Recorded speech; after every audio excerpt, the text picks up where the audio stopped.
Gepleyer Azatlyk Radiosu. Akşamız hayırlı bolsun gaderli dinleyijiler. Şuň 2016-njy ýylyň 9-njy awgusty hepdäniň seýşembe güni.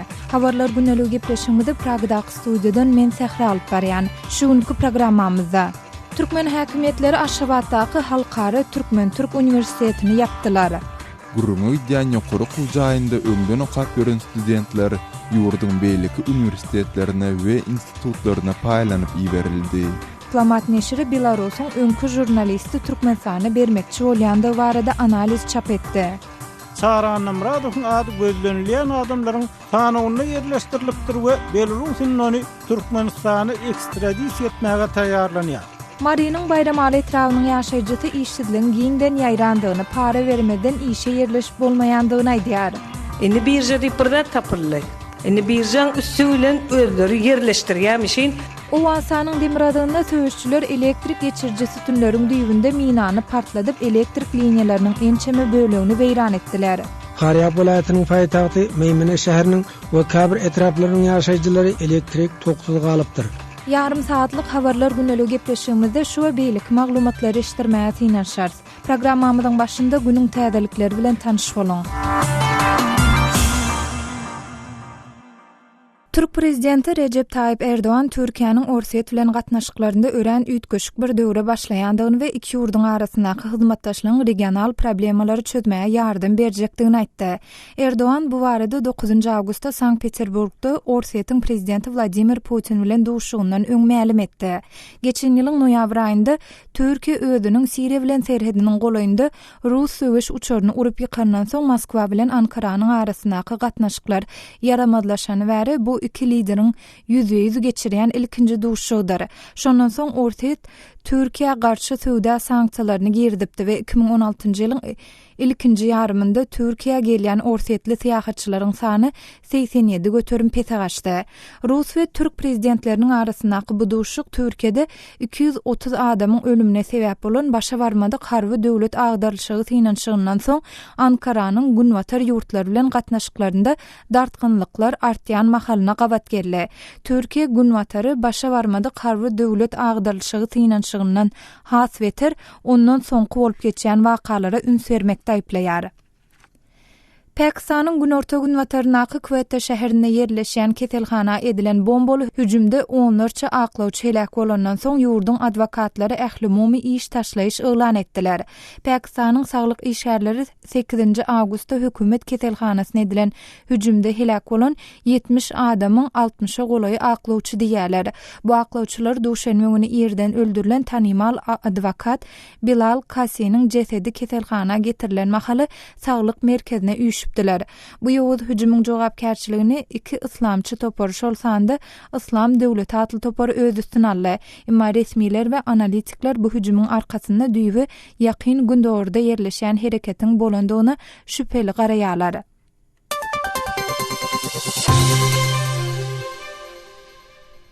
Respublikanlaryň prezidentligi dalaşgary Donald Trump garşydaşy Hillary Clinton'y geçmişin kandidaty diýip atlanýar Birleşen Ştatlaryň çalasyny ösüş üçin özüniň ykdysady garaşlaryny hödürledi. 8 awgustda Detroit'de çykyş eden Trump kadalaşdyrjy we salgyt reformalaryň ençemesini hödürledi. Onuň sözlerine görä bu salgyt reformalary Birleşen Ştatlarda öňkü prezident Ronald Reaganyň döwründen bäri iň uly salgyt rewolýusiýasy bolar. Trump protestçiler tarapyndan bir näçe gedek arasy bölünen çykyşynda Birleşen Ştatlaryň işçileriniň aglabasynyň girdeji salgydyny tölemejekdigini aýtdy. Şeýle ol Birleşen Ştatlara ýylda ykdysady önümçiligiň 2 trillion Amerikan dollaryna barabar bolýan giňişleýin hökümet kararlaryny çäklendirjekdigini hem sözüne goşdy. Clinton Trump tarapyndan öňe sürülen planlaryň ýurdy ýyda tarap eteklejekdigini aýtdy.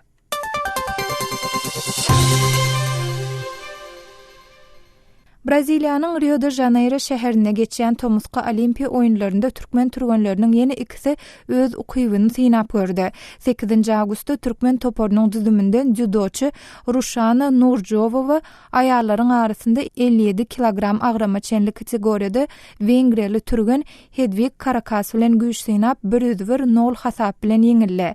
Şeýlede duşanma güni erkekleriň arasynda 75 kilogram agrama çenli kategoriýada boksçy Arslanbek Açylov Wengriýaly türgen Zoltan Harçev bilen bäsleşdi. Emma Açylov ilkinji tutuluşykda 2-1 hasap bilen ýeňilip medal urunyna ýarşdan çykdy.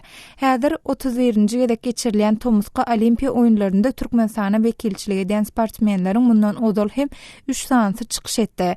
Olimpiýa komissiyasiniň berýän maglumatyna görä Rio de Janeiro'daky olimpiýada Türkmenistandan jemi 9 türgen urudylypdyr. Türkmen toporunyň düzümünden Ýekewadan zyňmak goýunça türgen Amanmurat Homadow 100 metr aralygy ılgamaly ýügrek Ýelena Ryabowa agyr atletikaçylar Hoca Muhammed Toyçiýew we Gulnawat Kadyrowa daglar öz güýçlerini entek ýene synap görmeli bolarlar. Hormatly dinleýijiler, biz öz gepleşiklerimizi dowam etdirýäs. Tolkunlarymyzdan aýrylmaň.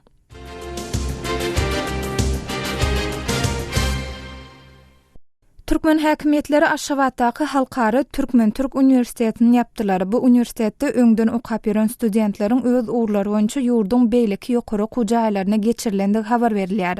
Bu barada kärdeşim Merdan Saryf giňişräk maglumat taýýarlady. Aşgabatdaky halkary Türkmen-Türk Üniversiteti yapyldy. Türkmen metbuatynda täze okuw ýyly üçin talipleri kabul etmek boýunça ýurdun harby bolmadyk ýokary kujaýlarynyň çap edilen tanawynda şu ýyl Türkmen-Türk Üniversitetiniň ady tutulmaýar. Azatlyk radiosyna öz çeşmeleriniň üstü bilen Türkmen-Türk Üniversitetiniň Türkmenistanyň prezidentiniň ýürüýti karary bilen ýapylyp, onuň ýerinde Owuzhan adyndaky Tehnologiýalar Üniversitetiniň döredilendigini anyklamak başardy.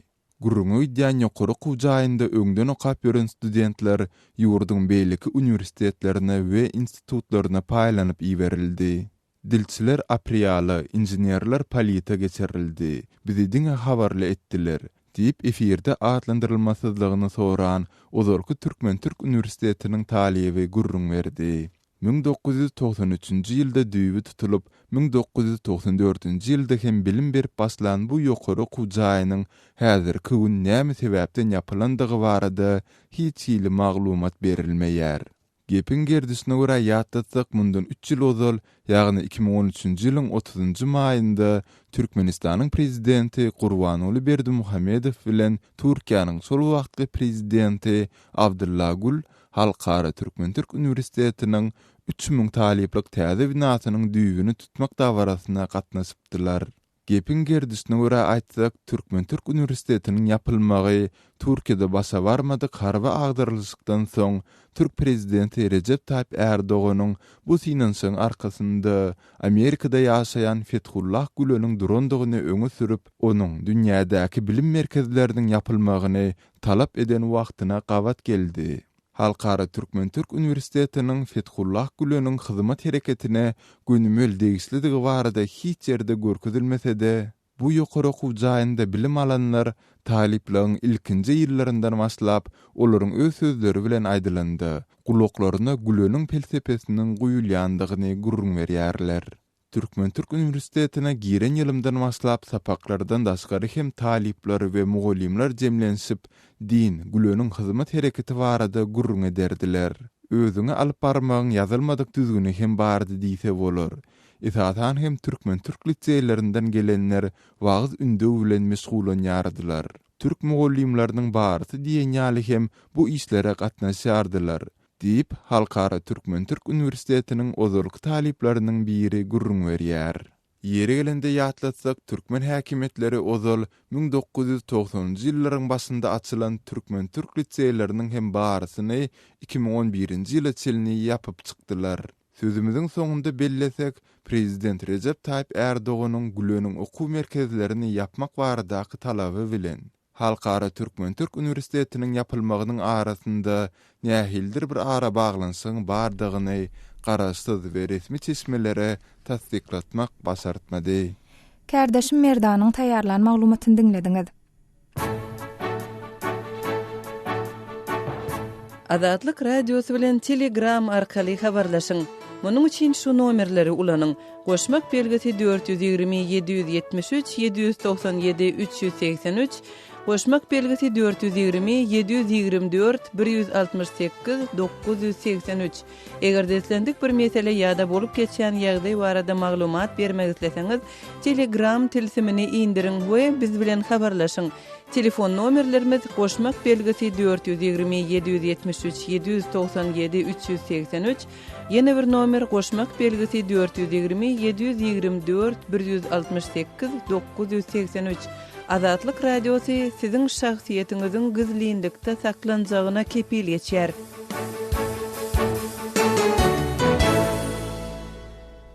Diplomat neşri Belarusyň Çara Anamradowy Türkmenistana bermekçi bolýandygy barada analiz çap etdi. Diplomat neşri Merkezi Aziýaly jurnalistiň ol ýa-da beýleki görnüşdäki jinaýat aýplamasy esasynda köplenç galplykda ýa neşe aýplamalarynda günälenip dogduk ýurduna ekstradisiýa edilmek howpy bilen ýüzüýiz bolýandygyny belleýär. Ýeri gelene ýatlasak, Anamradow geçen aýyň ahyrynda Şweýçeden Belarusyň aeroportuna gelip düşende tutsak edilipdi. Anamradowyň ykbaly barada diplomat neşiriniň çap eden analizi esasynda kärdeşim Ýowşan Anawranyň taýýarlan maglumatyny bilelikde diňläliň. Diplomat neşir kinaya bilen Belarusyň Merkezi Aziýadan çykan ähli hilegärleri ekstradisiýa etmek islemeýändigini ýöne Çara Anamradowyň bagty çuwmadyklaryň biri bolmagynyň ähtimallygyny ýazýar. Azatlyk radiosynyň ozal hem habar berýär Şweýçede ýaşaýan Çara Anamradow geçen ay bu ýurtda ýaşaýan Türkmenistanly Murat Hanaliýewiň çakyrygy bilen Belarus'a gelip düşende uçar meýdanyna tutsak edildi. Belarusyň Serket Goraw Komitetiniň agdasy Aleksandr Tishenkanyň AP habar gurulugyna aýtmagyna görä, Çara Anamradowyň ady gözlenilýän adamlaryň sanawyna ýerleşdirilipdir we Belarusyň ony Türkmenistana ekstradisiýa etmäge taýýarlanýar. Diplomat neşri munyň tanyş hekaýatyny, ýagny Merkezi Aziýaly jurnalistiň ol ýa-da beýlek görnüşdäki jinaýat aýplamasy esasynda köplenç galplykda ýa neşe aýplamalarynda günälenip dogduk ýurduna ekstradisiýa edilmek howpy bilen ýüzüýiz bolýandygyny belleýär. Diplomat neşri Anamradowyň türkmen kanunçylyk sistemasy bilen ilkinji gezek çaknaşmaýanyny, onuň 1990-njy ýyllaryň başynda Owganistanyň, Türkmenistanyň we Ortaýa üstü bilen Ýewropa aralaşýan neşe gaçakçylygyny derňäp 1991-nji ýylda neşe aýplamalaryna tutsak edilendigini ýatladýar. Makalada aýdylmagyna görä Anamradow 18 ýyl türme tutsaglygy berilip, ol 6 ýyl türmede oturýar we wagtyndan öň azatlyga çykarylýar. Şondan soň ol Türkmenistanyň çykýar we Moskwa baryp az wagt Azatlyk radiosynyň türkmen ullugy bilen hyzmatdaşlyk edýär. 2002-nji ýylda bolsa Şweýçadan gaçyp atalgalýar. AP habar gurulugynyň maglumatyna görä terketsiz reportyorlar guramasynyň Şweýç bölüminiň prezidenti Jonathan Landqvist Anamradowyň Şweýçya göçüp geleninden soň jurnalist bolup işlemäändigini, ýagny taksiçi bolanlygyny, Minska baranyna bolsa viza tölegini tölemezlik üçin Şweýç pasportyny ulanman, belki de Rus pasportyny ulananlygyny aýdypdyr. AP habar gurulugy Anamradowyň Belarus'a näme üçin baranlygyny anyklaşdyrmaýar. Ýöne Şweýçýanyň daşary işler ministrliginiň sözçüsi Johan Murray salgylanyp Şweýç ilçikanasynyň oňa kanunçylyk gollagyny berýändigini habar berýär. Diplomat neşri Belarusyň mundan öň Täjikistanyň 24'ler toparatly oppozisiýa toparynyň wekili Şabnam Hudoýdodowan tutup saklap duşenbe ekstradisiýa etjek bolanyny, emma onuň ahyrynda, ýagny 8 aý soň Belarus häkimetleriniň tutsaglygynyň gutulanyny ýazýar. Belarusdaky ýene bir iş bolsa öňkü Kyrgyz prezidenti Kurmanbek Bakiýew bilen bagly. Bişkek 2010-njy ýylda ýurtdan gaçalyar, ýygyny almaga çalyşýar. Emma öňkü prezident aýdylmagyna görä Belarus raýatlygyny alyp Minskiň eteginden satyn alan $2 milyon jaýyna ýaşaýar. Belarus hasken halkara ünsün çekmelik ýa-da Minskdäki syýasy elite bilen baglanşy bolan üçin Merkezi Aziýaly ähli hilegärler ekstradisiýa etmek islemeýän hem bolsa Minskiň Aşgabatyň Anamradowy bermek talabyndan boyun gaçyrjagyna kepillik ýok diýip diplomat neşri belleýär. Eger ol ýerine berilse aktivistler näme boljagyndan alady diýerler diýip neşir geçen Tomuz Türkmen häkimetler tarapyndan neşe aýplamasynda iş kesilen jurnalist Sapar Mehmet Nepesguliýewiň akwalyny mysal getirýär. Yapık suutda suud edilip yıl kesilen Nepesguliýew barada bir ýyl tögerew eşdilýän zat ýok diýip diplomat neşir öňkü jurnalist Çara Anamradowyň düşen ýagdaý baradaky makalasyny soňlaýar. Kärdeşim Ýowşan Anawranyň taýýarlan maglumatyny dinlediňiz. Azatlygy line ulgamynda Gosmak 420 773 797 383 telefon belgisi arkaly tapyp bilersiňiz. Biziň bilen habarlaşyp maglumatlary, suratlary we videolary ugradyň. Şahsiýetiniz dolu gizlilikde saklanar. Telefon belgimizi ýene ýatlaýarys. Gosmak 420 773 797 383.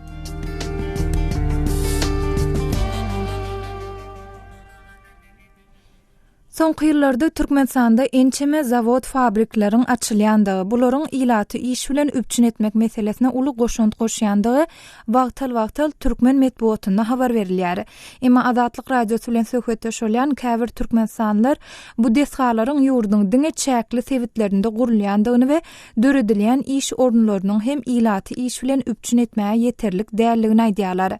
Şeýle ýaşaýjylardan biri Mary welaýatynyň Bayramaly etrawynyň ýaşaýjysy bolup, ol öz sebitinde işidliň giňden ýaýrandygyny, para bermeden işe ýerleşip bolmaýandygyny aýdýar. Bayramaly şäherinden özüni Gül Sultan diýip tanışdyran öý hojalykçy denan bu barada Türkmenistana habarçymyz Sultan Açylywa gurun berdi. Şu näçe diýsem kam? 98% işdir. Şoň bolsa 2% işlidir. Ina firmalar diýdi, firmalara da hökmani ýagdaýda 5 manat bermeseň şoňa da alanoklar. Indi birja diýip tapyldy. Indi birjaň üstü bilen özleri ýerleşdirýärmişin, sen 100-nji-mi, 200-nji-mi, o taýda 4000, 5000 adam oçuradyr. Mysal üçin, bir hojalykda işleýän adam ýok. Şuň hojalygyna birem işlänik, şunu goýsak näýdi bolar diýen oklarda, muň oçury ýetmelip, ol beýlekiň üstünden böktürip işe goýberip otyrlar özleri. 5 manatdan alyp. Nowatyny ütgedýärler. Nowatda durýarlar birjada. Şonu öňe süýşirmek üçin pul bereni öňe süýşirýärler. Onuň şol işsiz adamlar gün güzaranyny nähilik aýlýarlar. Nämetsinler? Ol bazaryň içinde taçkadaga oňurup şonu süýräp çağajyklar kanyukul wagty nä çağalan gedegi ýaşuly adamlaram hojalyk eklejek bolup şo taçka bilen adamlaryň ýüküni äkidik getirip bazarlarda ýa-da kireye diýerler taksilarda, hususy maşinler bilen özlerini kireye diýerler.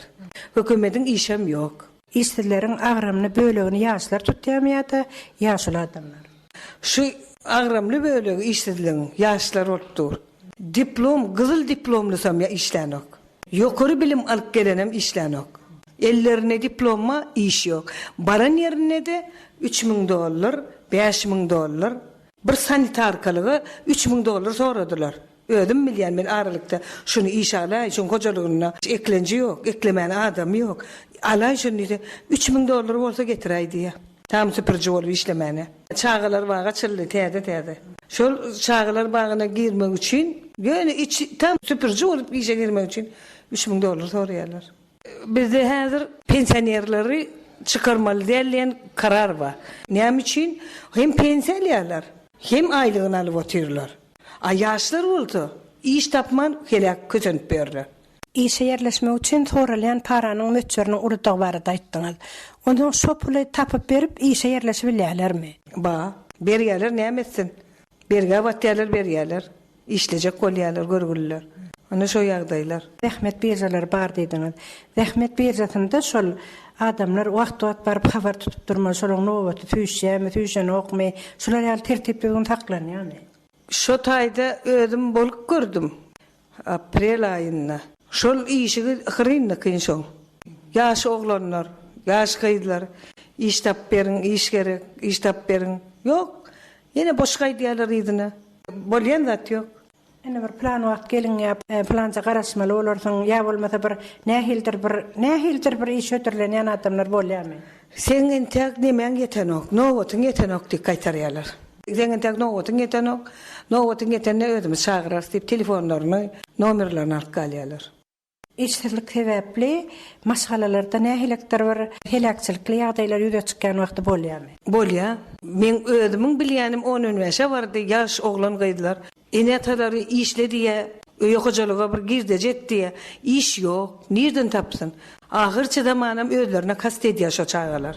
Bilen öz bilýänlemden 10 ýaşdan şol tanýanlamdan. Gidip daşary ýurtlarda işleýärler. Gidip ýurdundan çykyp işläp, öýünde oturmaly çağalar daşary ýurtlarda batyrakçylyk edýärler. Ana bolýan zat. Halkyň taýlan deputatlary bolmaly.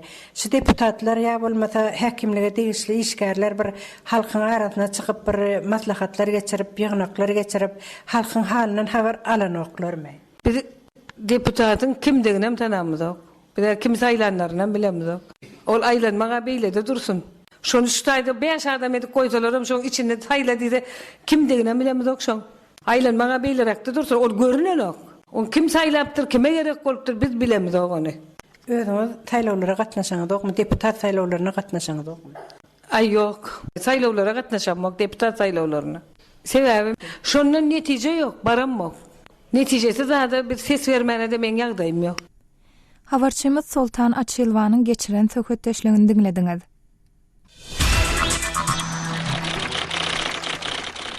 Azatlygyň e-mail adresi metbugat e-mail belgisi gmail.com. Bize ýazyp maglumatlary, suratlary we videolary ugradyň. Şahsiýetiňiz dogly gizlilikde saklanır. Metbugat e-mail belgisi gmail.com.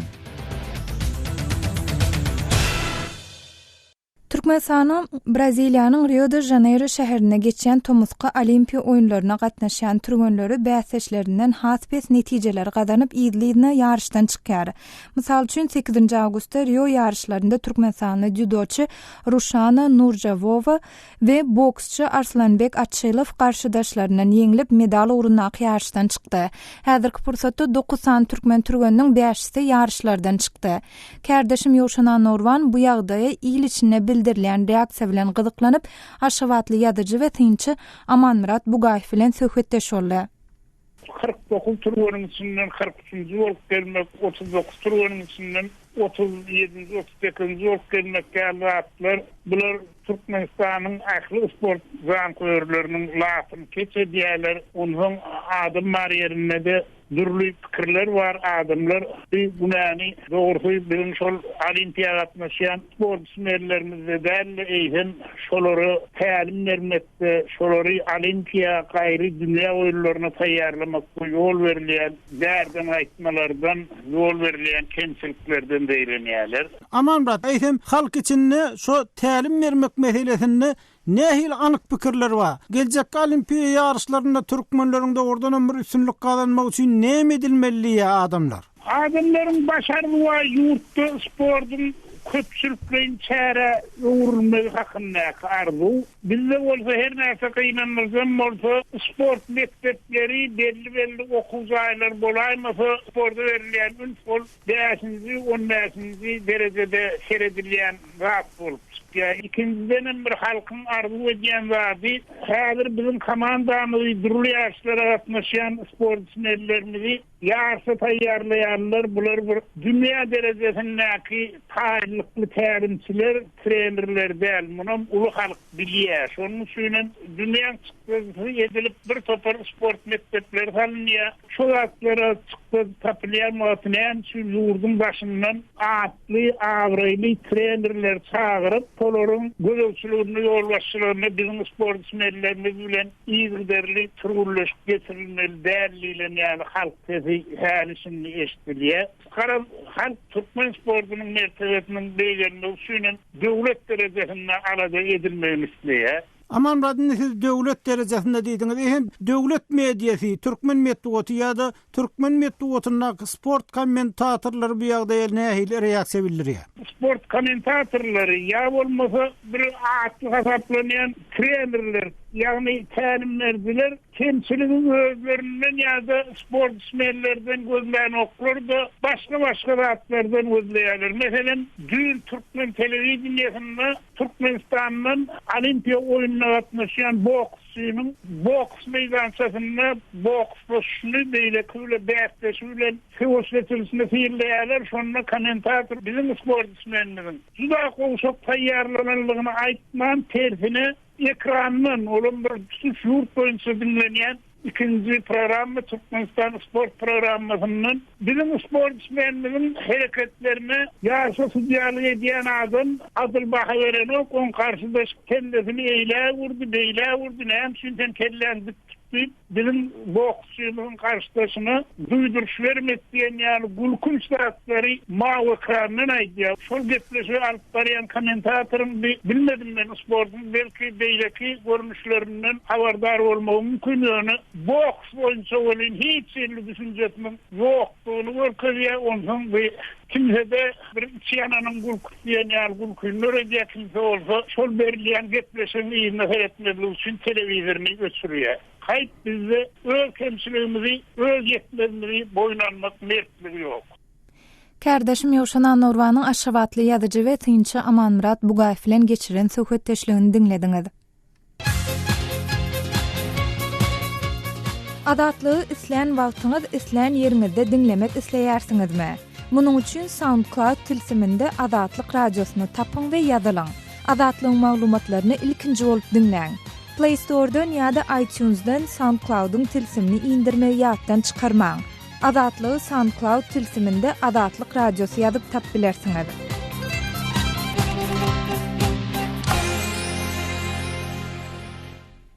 Gepleşigimize goňşy Owansanyň gelip gowşan maglumatymyz bilen dowam etdirýäs.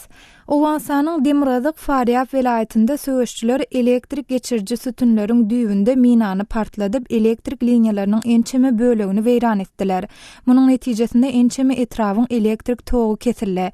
Bu barada Owansanyň habarçymyz Şamir Dangly Murady has dolurak maglumat berýär. Demirgazyk Awganystanyň Faryap welaýatynda jeňçiler elektrik geçirji sütünlerini weýran edipdir. Elektrik geçirji liniýasini kesipdir. Faryap welaýatynyň paýtagty Meýmene şäheriniň we Kabir etraplarynyň ýaşaýjylary elektrik toksuzy galypdyr. Welaýatyň Şirintegap adly etrawynyň hakimi Seyit Lukman Geheriň Adatlyk radiosyna aýtmagyna görä, geçen akşam ýargy jeňçiler elektrik sütünleriniň düýbüne mina ýerleşdirip partladypdyr. Onuň netijesinde elektrik akymy kesilipdir. Halk elektriksiz galdy. Meýmene şäheriniň ilatam garankyda ýaşaýar diýip hakim aýtdy. Türkiýe saat 12-de jangalar ýa düşmanlar poýbaqty maýyn kumy tahrip kıldylar. Faryap welaýatynda howpsuzlyk şertleri dartgylygynda galýar. Welaýatyň etraplarynyň hemmesinde dinýäli jeňçiler hereket edýär. Hakimiň aýdysyça Türkmen-Awgan serhediniň goýunda hem jeňçiler ýerleşipdir. Olaryň arasynda Merkezi Aziýaly militarlaram bar. Olar terroristlik hüjümleri amala aşyrýar diýip hakim belledi. Barky wagtda Türkmenistandan kelgen. Türkmenistandan Awganystana iberilýän elektrik geçirjisiniň desýarlaryny jeňçiler öňem ziýan ýetirdi. Jeňçiler ençemegedek elektrik sütünlerini ýumurdy we elektrik liniýasyny üzdü. Elektrik sütünleriniň howpsuzlygyny üpçün etmegiň kynlygyny hakim dile getirdi. Türkmenistanyň bu gurda kömek edip bilmejekdigini hakim bildirdi. Türkmenistan barkyny bergen, ular elektrik geçirjisine jeňçileriň uly ziýan ýetirendigini Faryap welaýatynyň welaýat geňeşiniň sekretary deputat Ak Muhammed Nuri hem tasdiklady. Demirgazyk Awganystanda ýaşaýan halklara Türkmenistanyň insanperwer kömekleri etmegi wada edendigini deputat öňe sürdi. Akşam saat 12 bejelerde bark kata boldy. Şol Antpaylan gelýär, bark Meýmene garşy gelýärdi. Köý saýat mantykasynda ulus waliýetiniň tegapdy. Taýlar urupdyr. Gepleşigi taýinlap azatlygy ýetiren Şaýmyrdan Oly Murady. Hormatly dinleýijiler, gepleşigimizde efire giden maglumatlarymyz bar edi. Ýa-da beýleki meseleler boýunça öz pikir garaşlaryňyzy, bellikleriňizi biziň bilen paýlaşmak isleseňiz, biziň medbuat email belgisi gmail.com email adresimize hat uradyp bilersiňiz. Ýa-da biziň Moskwadaky telefon belgimiz 7-926 236 04 55. Jaň edin ýa-da SMS ýazyň. Qadirli dinleyijiler, şunun bilen habarlar günnelik gepleşigimizi geçirip oturýar. Programmany Pragdaky studiýadan men Sahra alyp berdym. Saatlary kesmeden soň gepleşigimizi ýazgyda dinläp bilersiňiz. Adatlyk radiosynyň tolkunlaryndan aýrylmaň.